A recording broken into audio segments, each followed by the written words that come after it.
It's my pleasure to be joined by our guest today. He's starring in the upcoming film Cagefighter that's going to be streaming on FITE TV Saturday, May the 16th, 7 p.m. Eastern Time for Canada and all territories outside the U.S. He is AEW heavyweight champion Jon Moxley, who is joining us here for a chat. Jon, how are you doing today? Thanks a lot for taking some time to speak with us. I'll tell you, man. Yeah, just hanging out, trying to maximize time sitting home, do a little promotion for this premiere event we got coming up May 16th. So hopefully a lot of people check it out. FITE TV. With so much going on in your career at that time in 2019, was this a pretty easy project to jump on board with, or was it something that took some thought on your part if you wanted to commit to doing a movie at that specific point? No, I jumped right into it because actually it was like a day or the next day after my contract with WWE expired, so I was kind of free to do anything I wanted to do. And I got a call from Christian, wrestling fans know, Jay Riso in the film, who was working as executive producer on it. And they were looking for somebody with a name value in pro wrestling to potentially play this role. And kind of everybody in WWE was off limits at the time, and before AEW even started. So I just happened to become available. So he was like, yeah, basically the role was mine if I wanted it, and they just said, "Oh, send me the script," and took a look at it, and I immediately texted back. I said, "Oh, I can play this guy. Just he's an asshole. Totally, I can do that." So it seemed like the timing was so perfect that it just seemed like it was a sign. So I just jumped right on board, and it was, it's something that's, I don't really consider myself an actor per se, but if it's something fun to do, that's kind of, this particular thing kind of blends all my interests into one, and it seemed like a really fun opportunity to do. So I jumped on board with it. In just watching the trailer, I mean, given that this is airing on FITE TV, it's very much presented much less like a movie trailer, and instead like building up to a big fight and, more of a typical like fight promotion. And it would seem like that is, to me, going to be the most effective style of marketing to the audience that is going to seek this film out, and building up to this big showdown between yourself and your co-star. Yeah, kind of a cool way to promote a movie, especially right now. You can't go to the movie theater. You can't go out to events right now. So with everybody stuck in the house, it's kind of a cool way to kind of promote it like an event, to kind of give everybody something to look forward to. Maybe kind of pretend that it's kind of a night out at the movies kind of thing. So that's pretty cool. I haven't even seen it yet, the finished product yet. So I'm going to wait until the premiere happens on May 16th and just kind of watch it with the rest of the world, and pretty excited to see what it looks like. We put a lot of effort into it. I was just coming off of a surgery at the time, so I was barely able to even make it. I almost had to pull out of it because of the timing of when I had to pull out of AEW pay-per-view and stuff when I had surgery, so I had to try to recover and everything. And I was going back and forth for about a month in the winter, back and forth from Saskatchewan, where we were filming, to wherever Dynamite was. So I was really busy doing that for a while.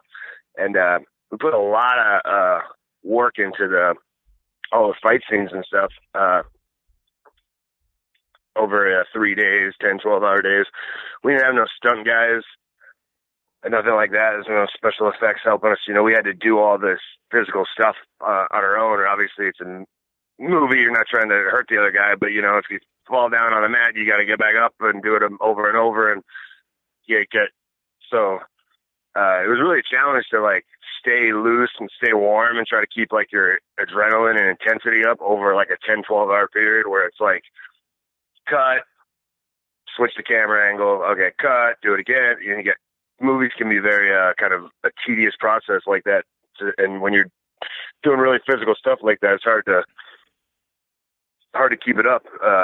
So we really put a lot of our really literally put our bodies on the line to make this hopefully cool and realistic. Putting the fight together Alex was like the kind of fight coordinator on it, and he's a legitimate professional fighter. And me, obviously, coming from pro wrestling, I put stories together and try to make matches dramatic and so forth. So kind of getting in the gym for a few days with him and putting together this fight, like, okay, what would your character do here? What would be a cool up? Maybe the good guy gets up here and then he's down, and then kind of putting a story together. And with it was just really fun, just bouncing ideas and using creativity and so forth. And it was a good mix, kind of his like legitimate knowledge, kind of with my experience, kind of creating dramatic matches, so fights, so to speak. So it was really, really fun experience. Would you compare the environment and the experience of being involved with this film a little bit to what was attempted with Jake Hager recently? Like, here is, you're so used to going out there, you're on live television. This was the case of putting together this match and then having to wait for several weeks before it airs for everybody. How close to your vision do you feel was accomplished with everything that went ahead with the Jake Hager match that was put out and presented very similar, like a big fight that AEW was promoting? Yeah, I thought it was pretty cool. Like, we had to film. We had, a few hours to get like 3 weeks worth of TV done, and it was kind of like, okay, we're gonna do Meet Hager, and how we set it up. We'll have to choke me out. Okay, so we filmed all that whole story with Hager in one night in a few hours, and just kind of was like, all right, what are we gonna do? All right, let's just get it all in the can right now. It was like under really strict rules, only 10 people allowed in the building at a time. So like, just kind of went, kind of got it all done. And I said, let's just get it in the can right now and just kind of use, it's kind of the opposite end of the spectrum from a movie. We put together every little thing is meticulously written out and edited and rehearsed and over a period of time and shot from a million different angles. And then it's up to the magicians who do all the editing and add the music and everything to make it dramatic. Pro wrestling is a different thing. In this scenario, it was like, just like say a couple words to each other, come up with what the finish is going to be, and just go out there and do it and wrestle. And it was really fun to do, when you're, on live TV, a lot of times it's like you're, when you have less time than you think you had, and you gotta, and you're kind of riding the wave of the momentum and so forth. And it was kind of fun though to just kind of go. It was almost like training. Like it just felt like a real hard training session. Just kind of like nobody else in the building but me and him. We didn't even have the luxury of like having a few people in the crowd like the other wrestlers, like they were doing in the other building. It was just like it's pretty intense match. Like it put got it into my mind that like it was all real to me for that, like however long it was, 15, 20 minutes or whatever. So like it was pretty fun to just kind of get lost in the moment. We had that nice Florida humidity, broke a good sweat, and we just beat the absolute hell out of each other. I would imagine as well. It's, you're so ingrained in playing off of a crowd that you two are left to your own instincts. You just have to go with what you think is going to work for a television audience that isn't going to see this for several weeks. And also the understanding that you guys, like, it could be months of wrestling in this environment that I know it's got to be tough, but I'm imagining there's also different lessons that you're learning along the way in this very different era that we're currently living in. Yeah, like I probably would have cut a few. Probably wouldn't have done so much like walking around. Wouldn't have done any walk around the building, because after we filmed it, then I kind of was watching some other matches where they're walking around the empty building, and it's like with no audience, and I do a lot of brawling in the crowd and stuff like that. Without the energy of those people, it's like, it doesn't really. It's just kind of like you just walk around hitting stuff or whatever. But like we're all kind of learning these lessons. Is not ideal, to say the least. I mean, like the point of pro wrestling is that there's a crowd, and you're like, otherwise, so now we're just wrestling basically for the cameras, I guess, going forward, and it's definitely not ideal. I mean, everybody's dealing with it, and I just can't wait for the day when we can have fans back in buildings. Man, it's going to be a joyous occasion, but we can't do that until it's safe. So who knows? I don't know anything more than anybody else. Is very uncertain, but dealing with it. On the MMA front, when you, a guy that trains to the extent that you do, that watches as much as you do, when you're sitting down and watching a fight card, are you just sitting down to enjoy the fights, or are you watching kind of with the idea, like, how can I take what works here and apply it to my industry and my performances as well? Oh, totally. I mean, like, if there's a fight card on, whatever it is, if it's anything where somebody's getting punched or choked out, I'll sit down and watch it. I get the popcorn, crack a beer, and just like have fun watching it. I like wrestling, when it's, presented as it's, more so like, I like, like the kind of sports element, violent element, like not like so much like, we're all out here to have fun and entertain you. I like it to be like, oh no, these are two dudes who are trying to mess each other up, Mm-hmm. So I'm more taking like,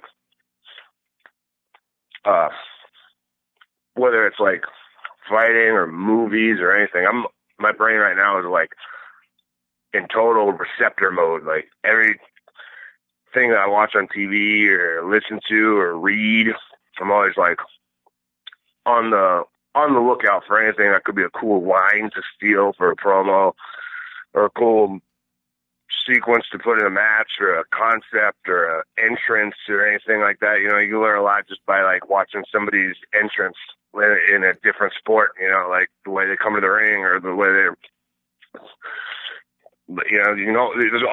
so much to learn, because pro wrestling can be whatever you want it to be.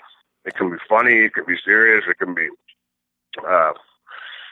it's just such an open forum. You could do anything. So you can incorporate just about anything in a pro wrestling in one way or another. So I'm always, my radar is always up for something I can steal and incorporate. Yeah, for myself or somebody else. I could be like, oh, what that dude should do, and I'll send him a text or something, shit like that. You bring up like the walkout, and to me, when it's a major fight, like it's magic when you have those guys, like just the walkout and setting the scene. And I think that's always been something you've been able to channel. And maybe the best example was that first debut at Sumo Hall for New Japan, that here everyone has the curiosity factor of Jon Moxley in New Japan, and that just entering the building as you did, you immediately set that tone. It was, everyone realized that the Dean Ambrose chapter is over, and this is Jon Moxley in a totally different environment. And it seems, just watching you from afar, seems like that's something you're very cognizant of projecting that image to people, that the second they see you, they know what they're in store for. Yeah, I mean, it's a combination of that whole.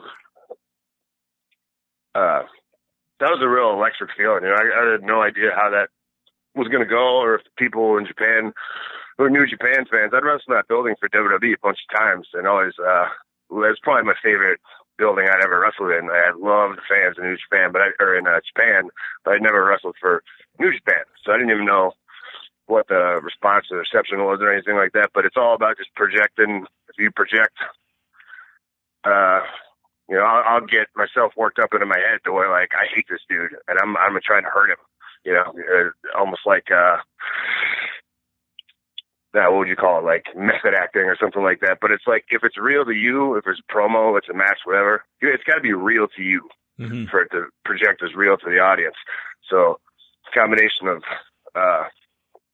it being real to me and projecting that, like, this is going to, like, I feel like people in the building could tell, like, oh, this is going to be a really violent match before I even got to the ring, just by that little things that I did like that. And then you combine that with, like, Kevin Kelly doing, like, amazing on commentary. In the first 30 seconds of that match, he, like, but got me over more than, like, just immediately set the tone. It was just like, he did such a great job. It was actually Rocky Romero's idea to come out of the crowd, which I was real hesitant to do. At first, I was I was iffy on it. I didn't even do it at first at AEW. I was like, no, because I kind of thought that was like a Shield thing. And I'm like, I don't want to And one thing I didn't want to do when I kind of moved on, I didn't want to lean on any like old things in WWE that worked. I was like, right. I'm gonna keep the DDT and everything else I'm throwing out. I don't want to be like on former WWE superstar and like rely on old stuff. I want to like just wipe the slate clean and do so I was kind of like iffy on the crowd thing, but then I thought about it. We were sitting there at the bar I thought about it for like 30 seconds, and I was like, nobody's ever done that here. And like, so I was like, as soon as I step out, it's going to like change the tone of the show, that people are going to be like, oh shit, something new is happening. This is going to be wild. And it was definitely the right call.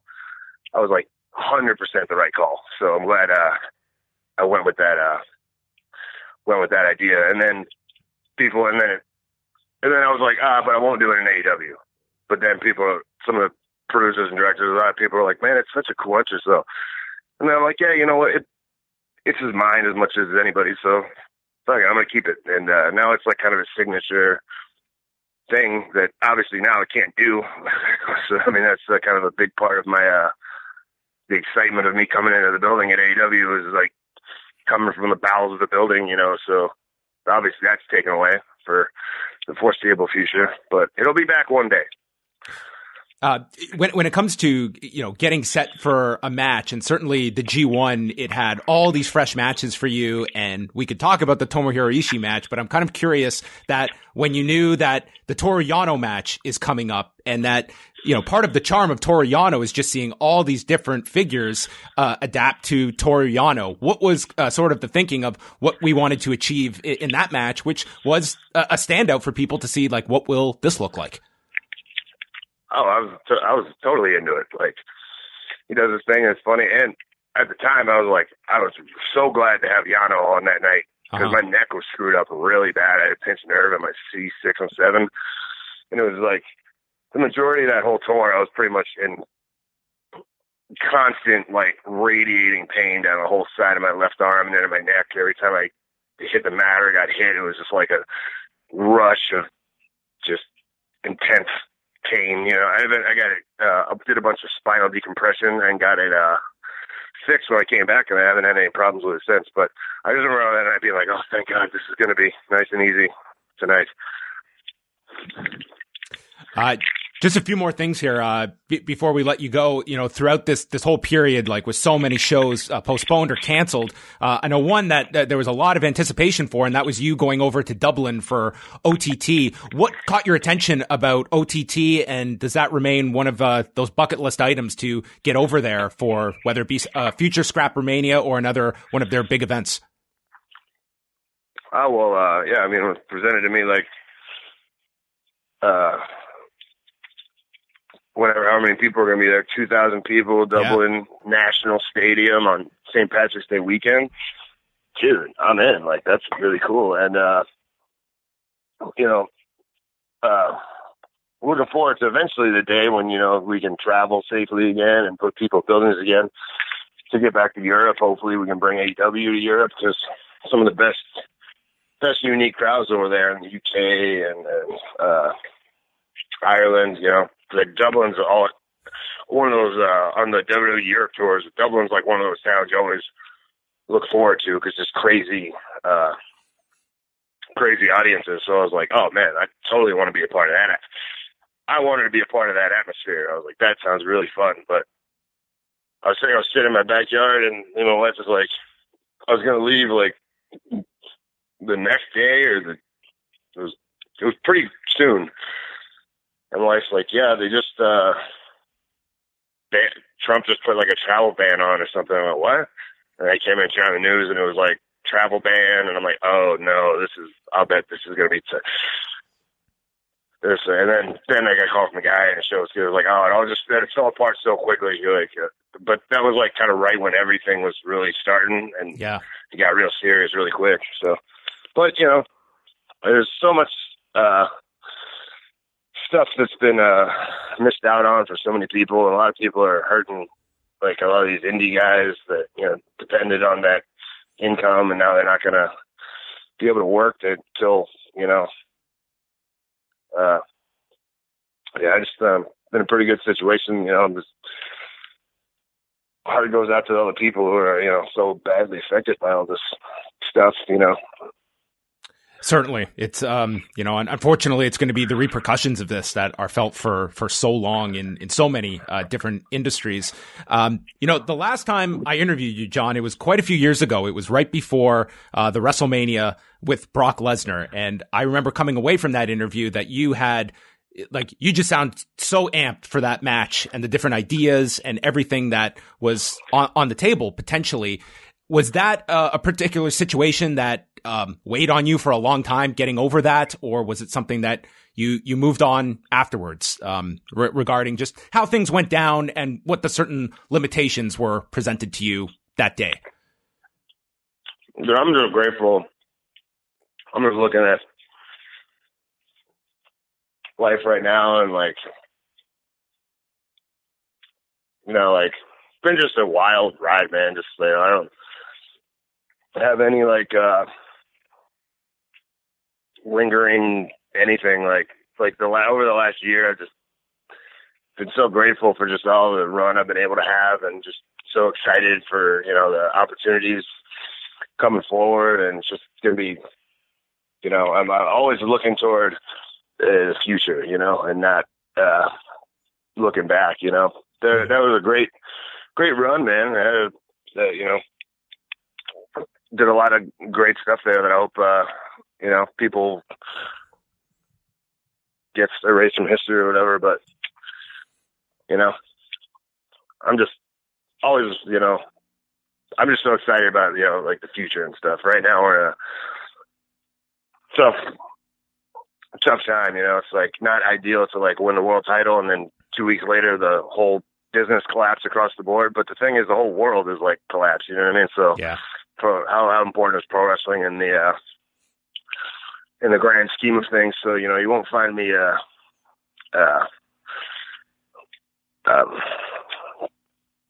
won't find me, complaining during all this, because there's just so many people out there who are, affected way worse.